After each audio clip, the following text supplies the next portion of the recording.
ஆண்டவராகிய இயேசு கிறிஸ்துவின் தூய நாமம் மகிமைப்படுவதாக. மத்தேயு எழுதிய சுவிசேஷம் 13ஆம் அதிகாரத்தில் உள்ள வசனங்களை நாம் இப்போது தியானிக்க இருக்கிறோம். இயேசு அன்றைய தினமே வீட்டிலிருந்து புறப்பட்டு போய் கடலோரத்திலே உட்கார்ந்தார். திரளான ஜனங்கள் அவரிடத்தில் கூடி வந்தபடியால் அவர் படவில் ஏறி உட்கார்ந்தார். ஜனங்கள் எல்லோரும் கரையிலே நின்றார்கள்.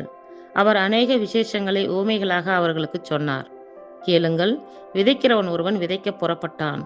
அவன் விதைக்கையில் சில விதை வழியருகே விழுந்தது. பறவைகள் வந்து அதை பட்சித்து போட்டது. சில விதை அதிக மண்ணில்லாத கற்பாறை இடங்களில் விழுந்தது. மண் ஆழமாய் இராததினாலே அது சீக்கிரமாய் முளைத்தது. வெயில் ஏறின போதோ தீந்து போய் வேரில்லாமையால் உலர்ந்து போயிற்று. சில விதை முள்ளுள்ள இடங்களில் விழுந்தது. முள் வளர்ந்து அதை நெருக்கி போட்டது. சில விதையோ நல்ல நிலத்தில் விழுந்து சிலது 100ஆகவும் சிலது 60ஆகவும் சிலது 30ஆகவும் பலன் தந்தது. கேட்கிறதுக்கு காதுள்ளவன் கேட்க கடவன் என்றார். அப்பொழுது சீஷர்கள் அவரிடத்தில் வந்து, ஏன் அவர்களோட உவமைகளாக பேசுகிறீர் என்று கேட்டார்கள். அவர்களுக்கு அவர் பிரதியுத்தரமாக, பரலோக ராஜ்யத்தின் ரகசியங்களை அறியும்படி உங்களுக்கு அருளப்பட்டது, அவர்களுக்கோ அருளப்படவில்லை. உள்ளவன் எவனோ அவனுக்கு கொடுக்கப்படும், பரிபூரணமும் அடைவான். இல்லாதவன் எவனோ அவனிடத்தில் உள்ளதும் எடுத்துக்கொள்ளப்படும். அவர்கள் கண்டும் காணாதவர்களாயும் கேட்டும் கேளாதவர்களாயும் உணர்ந்து கொள்ளாதவர்களாயும் இருக்கிறபடியினால் நான் உவமைகளாக அவர்களோட பேசுகிறேன்.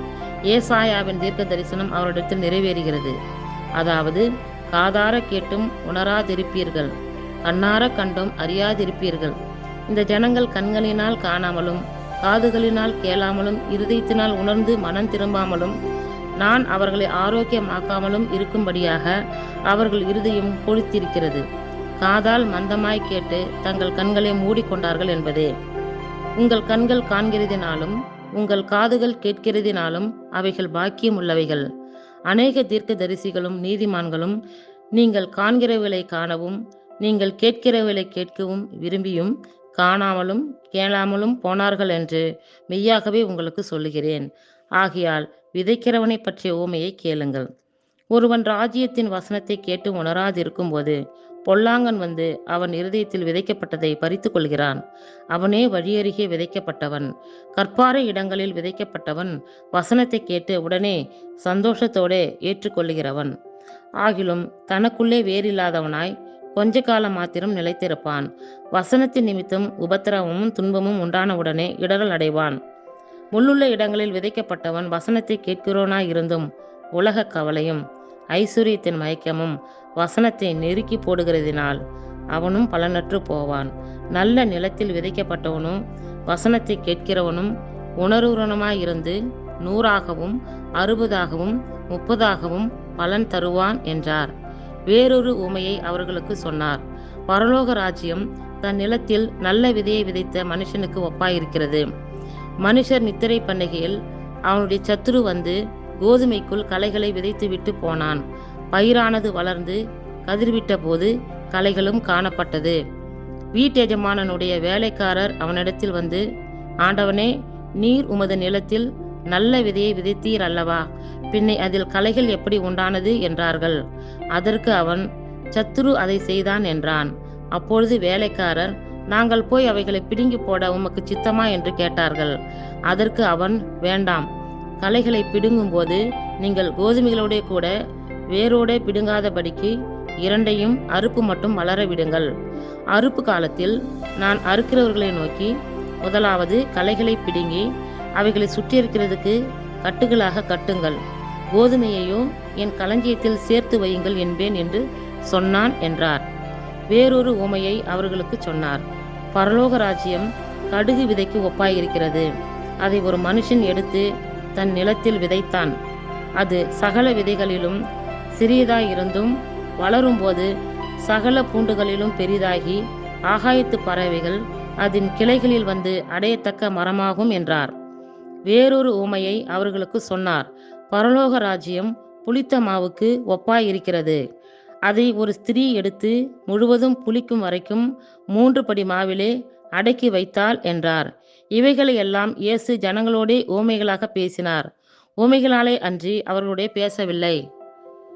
என் வாயை ஊமைகளினால் திறப்பேன், உலக தோற்றம் முதல் மறைபொருள் ஆனவர்களை வெளிப்படுத்துவேன் என்று தீர்க்கதரிசியால் உரைக்கப்பட்டது நிறைவேறும்படி இப்படி நடந்தது. அப்பொழுது இயேசு ஜனங்களை அனுப்பிவிட்டு வீட்டுக்கு போனார். அவருடைய சீஷர்கள் அவரிடத்தில் வந்து, நிலத்தின் களைகளை பற்றிய உவமையை எங்களுக்கு வெளிப்படுத்த வேண்டும் என்று கேட்டார்கள். அவர் பிரதி உத்தரமாக, நல்ல விதையை விதைக்கிறவன் மனுஷகுமாரன், நிலம் உலகம். நல்ல விதை ராஜ்யத்தின் புத்திரர், களைகள் பொல்லாங்கனுடைய புத்திரர். அவைகளை விதைக்கிற சத்துரு பிசாசு. அறுப்பு உலகத்தின் முடிவு. அறுக்கிறவர்கள் தேவதூதர்கள். ஆதலால் களைகளை சேர்த்து அக்கினியால் சுட்டெரிக்கிறது போல இவ்வுலகத்தின் முடிவிலே நடக்கும். மனுஷகுமாரன் தம்முடைய தூதர்களை அனுப்புவார். அவர்கள் அவருடைய ராஜ்யத்தில் இருக்கிற சகல இடர்களையும் அக்கிரமம் செய்கிறவர்களையும் சேர்த்து அவர்களை அக்கினி சூளையிலே போடுவார்கள். அங்கே அழுகையும் பற்கடிப்பும் உண்டாயிருக்கும். அப்பொழுது நீதிமான்கள் தங்கள் பிதாவின் ராஜ்யத்திலே சூரியனைப் போல பிரகாசிப்பார்கள். கேட்கிறதுக்கு காதுள்ளவன் கேட்க கடவன். அன்றையும் பரலோக ராஜ்யம் நிலத்தில் புதைந்திருக்கிற பொக்கிஷத்துக்கு ஒப்பாயிருக்கிறது.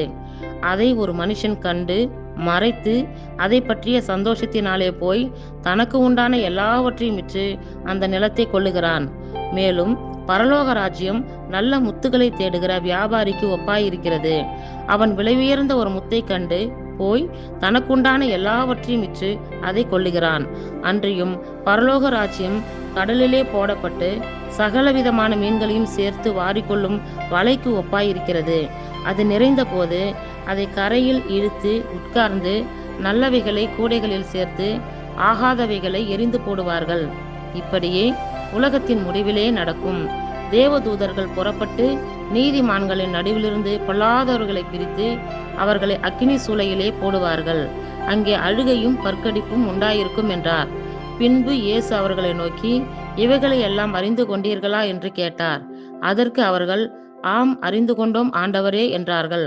அப்பொழுது அவர் அவர்களை நோக்கி, இப்படி இருக்கிறபடியால் பரலோக ராஜ்யத்துக்கு அடுத்தவைகளில் உபதேசிக்கப்பட்டு தேறின வேதபாரகன் எவனும் தன் பொக்கிஷத்திலிருந்து புதியவைகளையும் பழையவைகளையும் எடுத்து கொடுக்கிற வீட்டெஜமானாகிய மனுஷனுக்கு ஒப்பாய் இருக்கிறான் என்றார். இயேசு இந்த உவமைகளை சொல்லி முடித்த பின்பு அவ்விடம் விட்டு தாம் வளர்ந்த ஊரிலே வந்து அவருடைய ஜெப ஆலயத்திலே அவர்களுக்கு உபதேசம் பண்ணினார். அவர்கள் ஆச்சரியப்பட்டு, இவனுக்கு இந்த ஞானமும் பலத்த செய்கைகளும் எப்படி வந்தது? இவன் தச்சனுடைய குமாரன் அல்லவா? இவன் தாய் மரியாள் என்பவள் அல்லவா? யாக்கோபு, யோசே, சீமோன், யூதா என்பவர்கள் இவனுக்கு சகோதரர் அல்லவா? இவன் சகோதரர் எல்லாரும் நம்மிடத்தில் இருக்கிறார்கள் அல்லவா? இப்படி இருக்க இதெல்லாம் இவனுக்கு எப்படி வந்தது என்று சொல்லி அவரை குறித்து இடரல் அடைந்தார்கள். இயேசு அவர்களை நோக்கி, தீர்க்கதரிசி ஒருவன் தன் ஊரிலும் தன் வீட்டிலுமே என்று வேறெங்கும் கனவீனம் அடையான் என்றார். அவர்களுடைய அவிசுவாசத்தின் நிமித்தம் அவர் அங்கே அநேக அற்புதங்களை செய்யவில்லை. இத்துடன் மத்தேயு எழுதிய சுவிசேஷம் 13ஆம் அதிகாரத்தில் உள்ள வசனங்கள் நிறைவேறிற்று. கர்த்தர் தாமே நம் எல்லோரையும் ஆசீர்வதிப்பாராக. ஆமேன்.